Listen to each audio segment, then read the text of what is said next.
Taylor story channel पर आपका स्वागत है। एक बहुत ही गरीब आदमी होता है। उसके पास खेती करने के लिए खेत नहीं होते हैं। वह भीख मांगकर अपना दिन काटा करता है। एक दिन वह भीख मांगते हुए एक साधु के कुटिया में चला जाता है। साधु उसे देखकर पहले तो हंसता है, फिर कहता है, तुम अभी तो नौजवान हो, तुम मेहनत करके क्यों नहीं अपना जीवन गुजारते। वह कहता है, पर मेरे पास तो कुछ है नहीं, न रहने को घर है, न काम करने को खेती है।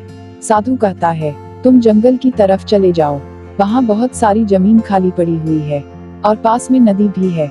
आदमी साधु की बात मानकर जंगले की तरफ चला जाता है।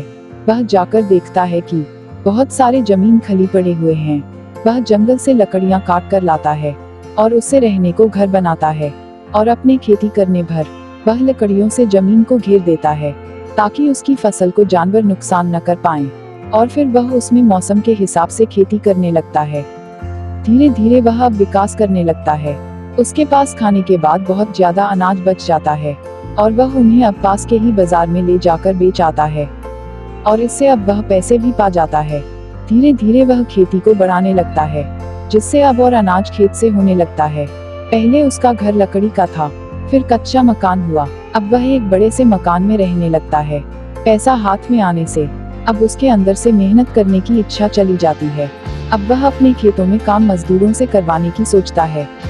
पर मजदूर काम तो करते हैं, पर सिर्फ काम को पूरा करने के उद्देश्य से। वह अच्छा हुआ है या खराब, इससे उनको कोई मतलब नहीं होता है। ऐसे ही अब 2-3 साल करने के बाद वह एक चीज नोटिस करता है कि अब ज्यादा जमीन में जितनी फसल होती है उतना वह कम खेत में ही फसल उगा लेता था। वह सोचता है, जितना यह मजदूर फसल उगा रहे हैं उतना तो मैं पहले अकेले ही उगा लेता था। बाजार से उसे अब लाभ की जगह हानि होने लगता है और उसका बाजार से पकड़ कम होने लगती है। चूंकि अब अमीर होने से वह अपने घर पर ही रहा करता था और उसके नौकर ही अब सब संभाला करते थे। पर वह अब खेत में जाकर काम को देखने की सोचता है कि काम सही से हो रहा है या नहीं। एक दिन वह भेष बदलकर अपने खेत की तरफ जाता है, जहां उसके खेत में मजदूर काम कर रहे होते हैं। वह एक मजदूर से पूछता है कि क्या मुझे यहाँ काम मिल सकता है। उसमें से एक मजदूर कहता है, हाँ मिल जाएगा, पर तुमसे काम जानवरों की तरह करा जाएगा और पैसा इतना कि तुम्हारे हाथ लेने से कतरा जाएंगे। तब तुम लोग क्यों काम कर रहे हो, छोड़ क्यों नहीं देते। मजदूर कहता है, क्या करे भाई, मजबूरी है। यह कहकर मजदूर काम करने लगता है और वह आदमी अपने घर चला आता है। शाम को वह अपने मजदूरों को बुलाता है और उनके हेड को भी। वह मजदूरों से पूछता है कि तुम्हें कितनी पगार मिलती है।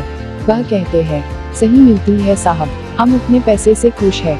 अच्छा, पर दोपहर को तो कह रहे थे कि बहुत कम मिलता है। तब मजदूरों का हेड कहता है, कौन कहा साहब। वह अपने बैग से लिस्ट निकालता है जिसमें उसके मजदूर अपने अपने नाम के सामने अंगूठा लगाए हुए होते हैं कि उन्हें कितना पैसा मिला है। वह एक मजदूर से कहता है, बताओ तुम्हें इस महीना इतना पैसा मिला है कि नहीं।